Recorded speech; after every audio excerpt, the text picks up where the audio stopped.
Hola, bienvenidos al capítulo 1 de la materia de Laboratorio de Operaciones Unitarias 2 y vamos a hablar sobre lo que es la seguridad e higiene industrial. Si bien la carrera de química de nuestra universidad tiene una materia exclusivamente dedicada a desarrollar por un semestre conceptos y es más, se les permite hacer ciertas prácticas como manipular extintores y otras cosas. Creo que este tópico va a ser una buena introducción para que cuando lleguen a revisar esos conceptos sean demasiado fáciles para ustedes. Veamos. La idea de este capítulo es que podamos reconocer la importancia de esta seguridad industrial, ¿no? Y obviamente, ¿por qué es importante? Porque durante las operaciones unitarias aparece este concepto de seguridad industrial.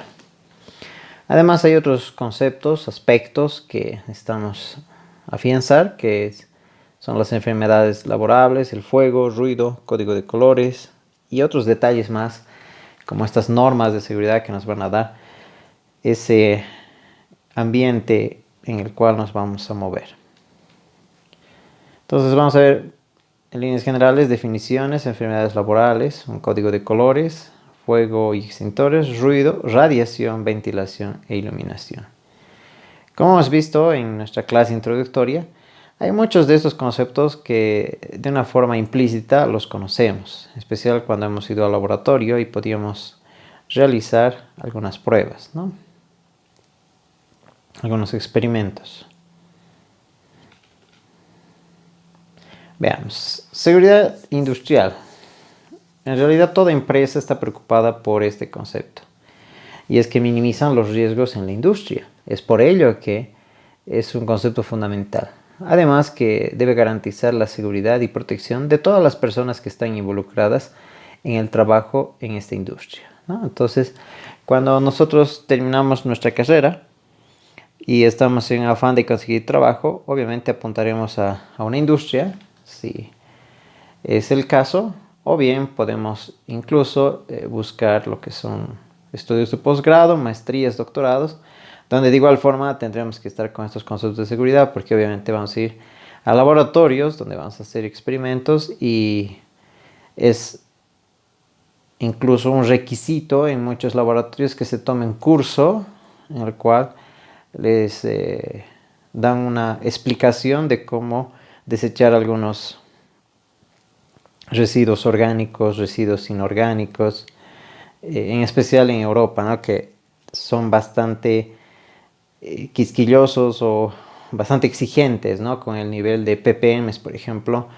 de algún material pesado cuando se descarga hacia las alcantarillas, ¿no? No es como aquí que estamos acostumbrados a, si es residuos de sopa y que se vaya a la alcantarilla, ¿no? Residuos de refresco igual, ¿no? Entonces lavandina igual, todo va al desagüe, ¿verdad? Entonces creo que no tenemos ningún cuidado con respecto a este tema del desecho, ¿no? Entonces, por el lado que elijamos, vamos a tener siempre el concepto de seguridad industrial. Algunos conceptos básicos, ¿no? Por ejemplo, la seguridad en el trabajo son acciones que permiten localizar y evaluar los riesgos y establecer medidas para prevenir accidentes de trabajo, ¿no? Entonces, ¿qué son los accidentes, ¿no? También tendríamos, y los riesgos. Así que los riesgos son accidentes y enfermedades a los cuales estamos expuestos, ¿no? Cuando trabajamos en la industria y en función a la actividad que desempeñamos, ¿no? Alguien podría decir enfermedad de alguien que estaba frente a la computadora, ¿no? Muchas horas, pues un diseñador gráfico, ¿no? Entonces uno puede decir, pero ese joven no tendría ningún tipo de enfermedad, ¿no? Pero ojo, el hecho de quedarse estático durante sus horas de trabajo, la mano incluso sobre el mouse, si el mouse no es ergonómico, probablemente vaya a tener problemas de muñeca, problemas de articulaciones, y el mismo joven, ¿no? Si se mantiene durante 8 a 10 horas, porque a veces el trabajo de diseño gráfico toma bastante tiempo, y pues obviamente esta persona, gracias a su sedentarismo, puede desarrollar otras enfermedades. Entonces, pues lo que miremos, ¿no? Nosotros ahí en laboratorio, en química, si trabajamos, por ejemplo, en una industria con partículas bastante finas, obviamente vamos a tener la posibilidad de enfermarnos con algún tipo de enfermedad respiratoria, ¿no? Entonces, por el lado que miremos, siempre vamos a estar expuestos a este tipo de enfermedades. ¿Qué es el peligro? El peligro, por ejemplo, este joven que está en la imagen, pues peligro, ¿no? De recibir una descarga eléctrica. Y es una situación, ¿no? Donde puede haber un daño hacia la salud de la persona, ¿no? Incluso puede dañar el ambiente de trabajo, ¿no? Hace poco hubo un amague de incendio, bueno, algo de incendio ahí en el CTA, en nuestro Centro de Tecnología Agroindustrial, y era porque no hubo un cambio en el cableado, ¿no? Entonces, fíjense que esta situación de peligro, el hecho de no cambiar los cables, de no hacer un mantenimiento preventivo, pues puede generar, ¿no? Una situación donde haya un daño a un ambiente y como que, ¿no? Si bien no fueron graves los daños, pero el hecho de que se haya incendiado y usaron agua para la extinción del fuego, aparte de esa agua ingresó al CBT, al Centro de Biotecnología, y pues creo que lastimó ahí uno de los equipos, ¿no? Entonces, fíjense que de una situación que aparentemente fue controlada, fue sencilla, igual hubo un daño. Entonces, estemos pendientes de este tipo de situación.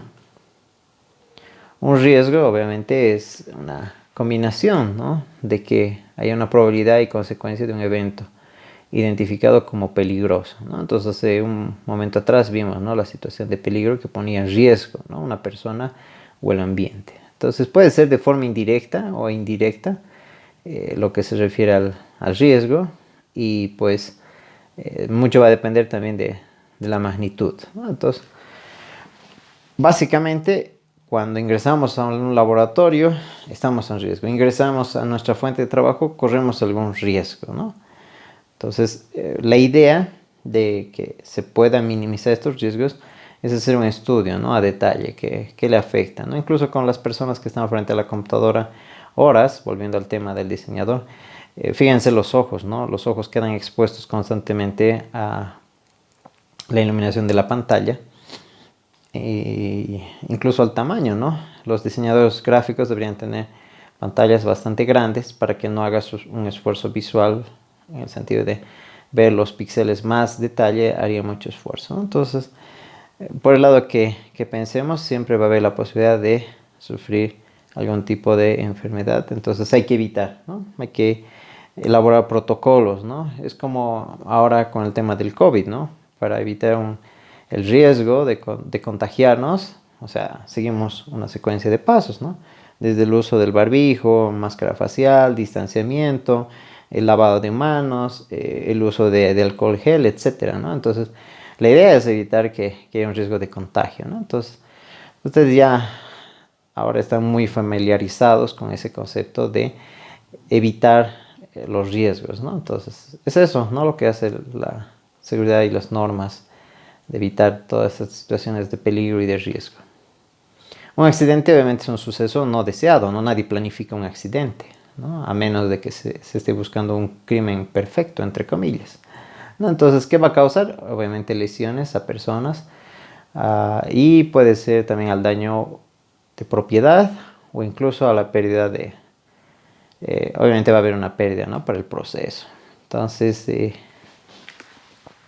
son eventos no deseados y puede darse desde la pérdida de vidas hasta lesiones, ¿no? Y el medio de ambiente de trabajo puede quedar parcialmente útil, en algunos casos inútil.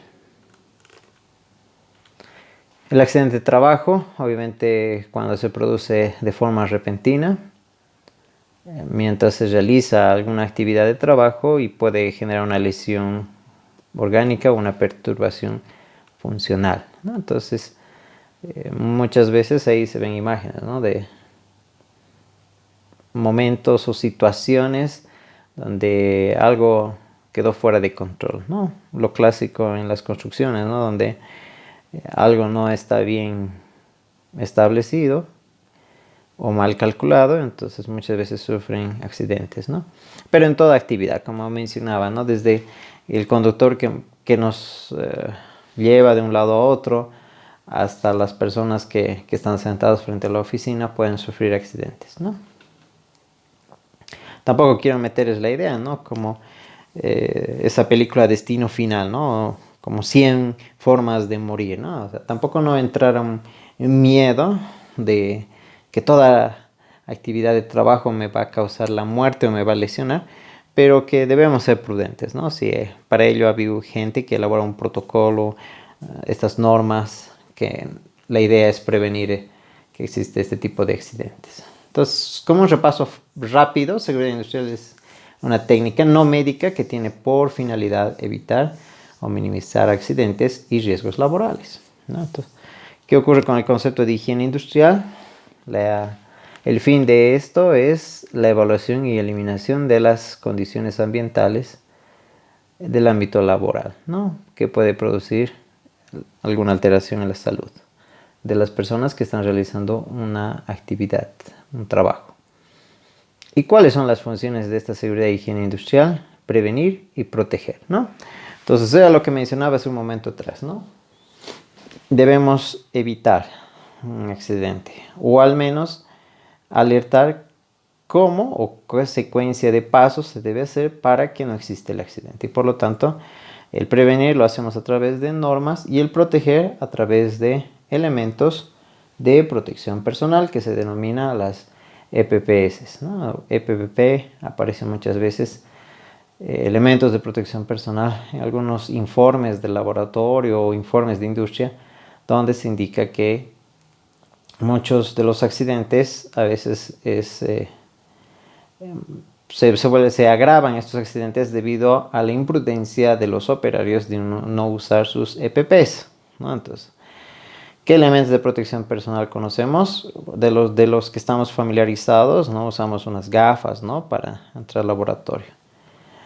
Y en algunos casos son más exquisitos, ¿verdad? Si trabajamos con reactivos que pueden dañar la piel, utilizamos guantes, ¿no? Entonces, por el lado en que se mire, incluso el mismo hecho de usar el guardapolvo, la bata de laboratorio nos permite protección a nuestra ropa, ¿no? Entonces, incluso, no sé si se acuerdan, pero en muchas materias lo primero que te dicen del guardapolvo o de la bata es que no sea de un material sintético, ¿no? En el caso de que si queda uno en contacto con fuego o con algún ácido, entonces eso muy rápidamente va a atravesar y incluso se va a proyectar con respecto a todo el cuerpo. Entonces, por eso nos dicen, ¿no? Que sea de hilo, de algodón.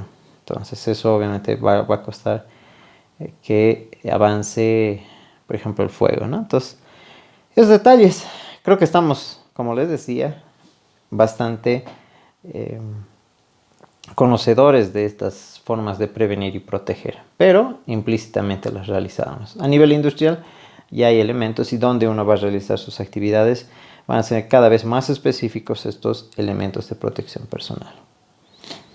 Entonces, ¿qué son qué tipos de enfermedades laborales tenemos? Tenemos las crónicas y tenemos las agudas. Las crónicas se adquieren a lo largo de la vida del trabajador, ¿no? Entonces, por ejemplo, hay una enfermedad mencionada, la silicosis, que usualmente tienen los mineros, ¿no? Y la retención de material particulado en los bronquios y en los pulmones, ¿no? Asbestosis, gente que trabaja con asbesto, el asma, varices, personas que trabajan mucho tiempo parados. Lo usual es que los profesores e incluso los docentes, el hecho de estar parados muchas horas pueden llegar a generar varices, ¿no? Imagínense en la actividad de enseñar, de escribir frente a una pizarra o el de hablar, como lo estoy haciendo ahora, puede causar, ¿no? Dentro de ese tipo de enfermedades aparecer como una enfermedad crónica, ¿no? Hay sorderas, aquellos que están expuestos a ruidos fuertes o ruidos fuertes y constantes. Entonces la gente que trabaja, por ejemplo, en el aeropuerto, ¿no? El ruido de los motores del avión son extremadamente fuertes, entonces necesitan, ¿no? Estar protegidos. De lo contrario, su nivel auditivo cada vez va a decaer y por lo tanto la presencia de la sordera va a ser mucho más rápido. En vez de sufrir un proceso a lo largo de la vida, como dice aquí, va a ser mucho más rápido. Y aquí hay las enfermedades agudas, las que se adquieren en un instante, ¿no? Y lo usual es que está relacionado al accidente, ¿no? Algo que no estaba planificado. Puede ser una caída, una amputación, una electrocución. Algo que ha sido, como se dice, violento, sobre el pucho, así sobre la marcha. Estaban realizando alguna actividad y, por ejemplo, se cae un ladrillo en una construcción, ¿no? Entonces, o sea, el hecho de que caiga sobre la persona ya llega a ser una enfermedad aguda, ¿no? Un incidente que se lo va a reportar como una enfermedad aguda, ¿no? Alguien que está trabajando con reactivos y se desmaya, ¿no? Entonces, o sea, igual, nada planificado y ha sufrido algo así violento. Entonces, sencillo, ¿no? Ubicarse. Crónicas, largo tiempo, agudas, es un toque así, en un segundo, ¿no? Entonces, fácil de ubicarse a las enfermedades laborales. En la industria hay un cierto tipo de código de colores. Este código de colores lo que trata de ayudarnos es el hecho de identificar, ya que nuestros ojos son bastante sensibles a los matices de colores, ¿verdad? Cuando juegan un partido de fútbol, lo usual es que los dos equipos tengan distintos colores, ¿no? Entonces el ojo humano rápidamente va a reconocer, incluso en nuestra vista periférica, que no la tenemos tan bien desarrollada, pero sí tenemos un cierto alcance, nos permite, por ejemplo, si estamos vestidos de rojo, estamos ahí con la camiseta de Bilster, vamos a querer jugar ahí y de repente queremos pasar a alguien, entonces en nuestra vista periférica una mancha roja implica que a nuestro lado derecho o izquierdo está alguien de nuestro equipo, ¿no? Si se imaginan que los dos equipos estén de rojo, pues nos volveríamos locos, tendríamos que levantar la cabeza, mirar y recién hacer el pase, ¿no? Entonces, cuando son contrastes, un rojo, Pilster, Tigre, rojo y el otro lado amarillo con negro, entonces es fácil de reconocer, ¿verdad? Y aprovechamos ese criterio de que es fácil de reconocer por el tema de colores y además de que podemos hacerlo universal. Si el rojo significa prohibición, como es el caso, o sea, ese rojo va a servir, como decíamos, de señal de algo prohibido, pero va a servir aquí en Bolivia, como en Brasil, como en Suecia, como en Rusia o como en Australia. Entonces, donde vayamos a ver esa señalización o ese objeto pintado de rojo, nos va a decir que hay una prohibición, hay un peligro o una parada. Entonces, estas señales de parada, de urgencia o señales de prohibición siempre van a estar identificados con este código de color rojo. El código de color azul, más bien, la idea es de obligación, ¿no? De llevar, por ejemplo, los EPPs, e incluso aparecen en algunos equipos, ¿no? Donde están pintados de color azul, ¿no? Para reconocerlo, como son los calderos, las bombas, etc. Color amarillo, ¿no? Que nos indica una tensión, un riesgo, muchas veces la señalización. Y esto estamos acostumbrados, ¿no? Cuando vamos a utilizar un auto, estamos yendo por una carretera, o incluso cuando nos vamos en flota, vemos, ¿no? Vemos el trayecto del camino, mucha de la señalización está en amarillo y negro, ¿verdad? Entonces, el conductor sabe muy bien, en algunos que es, por ejemplo, solo un carril, ¿no? En otros doble carril, o bien hombres trabajando, ¿no? El clásico icono del hombrecito ahí, agarrando una pala, y el fondo es amarillo, ¿no? Entonces, creo que ya estamos bastante familiarizados con este tipo de código de colores, ¿no? El verde, una situación de seguridad. Lo clásico es las salidas de emergencia, duchas de emergencia, los puestos de primeros auxilios vienen en un contraste de color verde y blanco, ¿no? Entonces, si uno se fija, tal vez en el edificio donde vivimos o puede ser en los laboratorios donde solíamos pasar clases, había esta señalización con verde y blanco que nos indicaba lo usual, las vías de escape. Y de un color violeta, lo que es la radiación. Entonces, cualquier tipo de radiación, sea ionizante o no ionizante, que vamos a ver más adelante, aparece de un color violeta. Esto tiene variaciones, ¿no? No necesariamente es violeta, puede ser amarillo con negro, como el caso de símbolo de radiación, pero muchas de las señales en equipos usualmente aparece de un color violeta, ¿no? Entonces eso nos anticipa que hay un cierto grado de radiación. Entonces aquí algunos casos muy particulares conocemos, ¿no? Fondo rojo con con letras blancas, aparece el extintor, ¿no? O el clásico no estacionar, ¿verdad?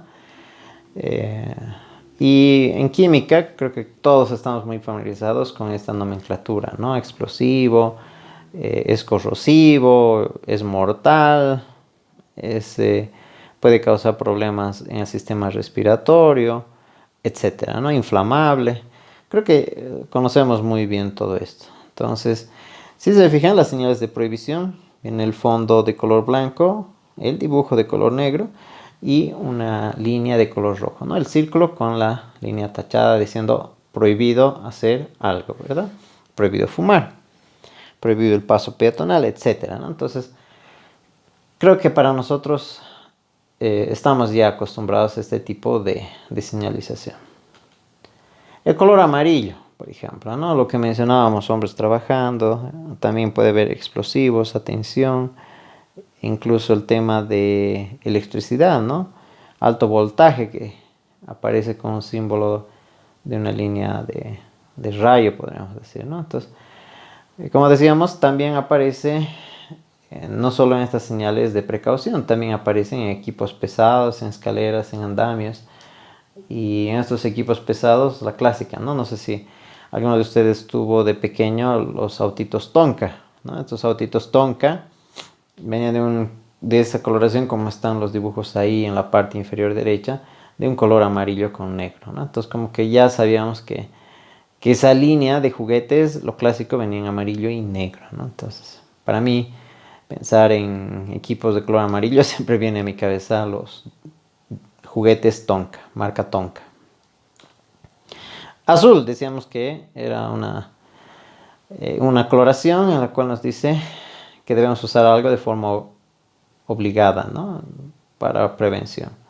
Entonces también algunos equipos están de color azul, decíamos bombas, calderos, compresores, son de color azul, ¿no? Y el resto, lo clásico, ¿no? Ahora han debido ver, ya que estamos en tiempo de cuidados, el uso obligatorio de barbijo o de máscara, ¿no? Entonces lo clásico en fondo azul y los dibujos de color blanco. Así que conocemos también este tipo de uso del color azul. Color verde, lo que les decía, el tema de dirección, hacia dónde debe ir, y las salidas, ¿no? Nos indica hacia dónde es la salida de emergencia, ¿no? O zonas seguras, donde podría ser el tema de primeros auxilios, ¿no? Entonces, pelado en que se vea, el color verde como que nos tranquiliza, ¿no? Porque en una situación de pánico, solo pensar un accidente laboratorio, nos hemos cortado con un matraz, un vaso de precipitado, está sangrando la mano, entonces, o el dedo. Y cuando vemos el equipo de primeros auxilios, o sea, como aquí hay una tranquilidad, ¿no? Lo triste es que a veces nos sorprendemos, ¿no? O sea, el botiquín, cuando abrimos, salen arañas, ¿no? Y alguna mariposa volando. Entonces, ahí sí nos preocupamos. Pero, si cuidáramos todos los detalles, debería tener todos los insumos para poder atender un pronto auxilio, ¿no? De una cortadura, de un desmayo, etc. También el color naranja, que no es muy utilizado, pero en ciertas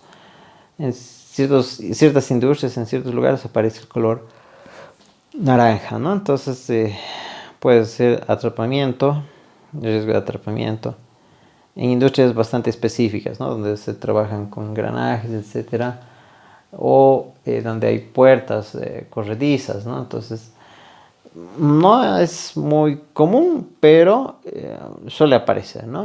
Como les decía, en procesos bastante específicos. Lo que hablamos del color violeta o del color amarillo con negro, muy del tigre, pero ahí está la radiación, ¿no? Entonces, en algún caso, he puesto ese ejemplo donde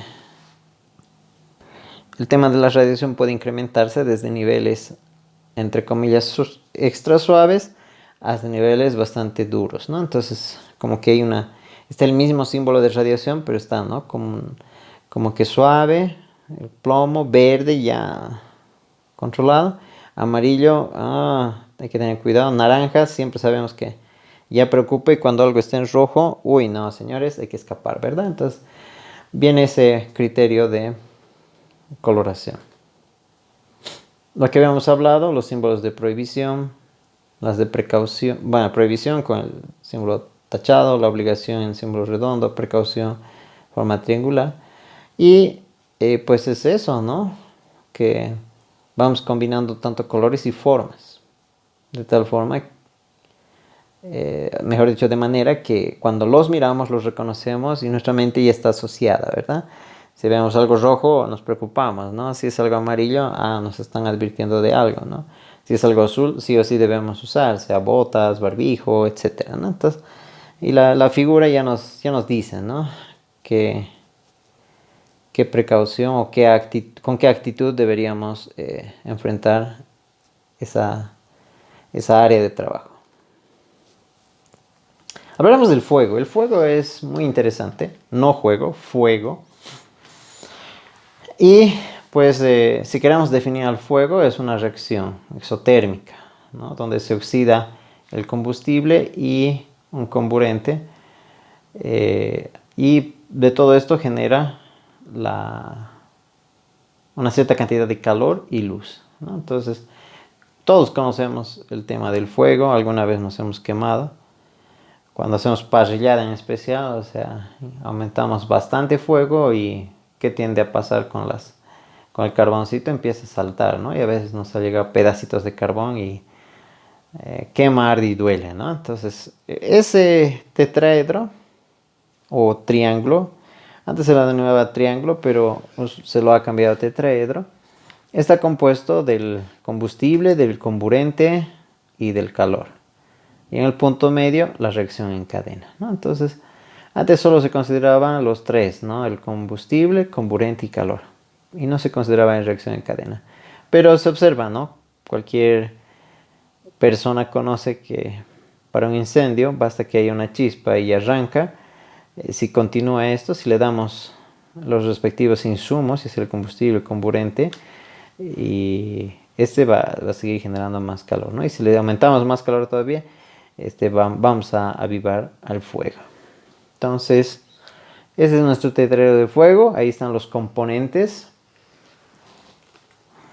Y también hay tipos de fuego. Uno puede decir, pero fuego es fuego. Pero no. Si se lo clasifica en la industria, ¿no? Si el fuego viene desde una materia orgánica sólida, es un fuego de tipo A, ¿no? Ahí está un dibujito, ¿no? Pueden ser todo lo que conocemos ahí en la casa. El fuego tipo B, que está de color rojo, ese sí ya es mucho más específico. Se refiere a solventes, líquidos, grasas y gases que pueden ser explosivos. El fuego tipo C se refiere a cortocircuito, ¿no? Creo que ese es el que más se teme, ¿no? Como que en la materia orgánica, o sea, si queremos evitar fuego, evitamos, ¿no? Que haya chispa y lo mantenemos ahí. Pero en los cortocircuitos a veces ocurren accidentes, y eso no es muy difícil de estar planificándolo, ¿no? De incluso contrarrestar. Entonces, ahí está. El último tipo de fuego es el tipo D, una estrella de color amarilla. Y lo clásico es cuando ocurre en la combinación de metales combustibles con el agua, ¿no? El clásico es el sodio. No sé si hicieron la experiencia en laboratorio. Sacaron un poco de sodio y cuando se le pone en fuego, se inflama, ¿no? Su reacción es súper fuerte. Pero también así puede ocurrir con el magnesio, el zinc, aluminio, fósforo, dentro de los que tienden a reaccionar bruscamente con el agua y algunas veces en presencia de oxígeno más, ¿no? Entonces ahí está. Hasta el fuego se clasifica en distintos tipos, se le da una coloración y se le da una clasificación de letras. Ahí está un resumen de lo que acabamos de ver. Y así como hay un fuego, hay los extintores o extinguidores, ¿no? Estos elementos nos permiten eliminar algunos de los componentes de lo que es el triángulo del tetraedro del fuego, ¿no? Como sabíamos, o bueno, ahora ya sabemos, mejor dicho, cuando vamos al tetraedro, o bien eliminamos el combustible, el comburente, la fuente de calor, o bien cortamos la reacción en cadena. Entonces, con ese enfoque hay los distintos extintores. Y estos extintores, cuando los vemos, de qué están compuestos o de qué partes contamos un extintor, están ahí presentes en la figura, los cuales vamos a detallar a continuación.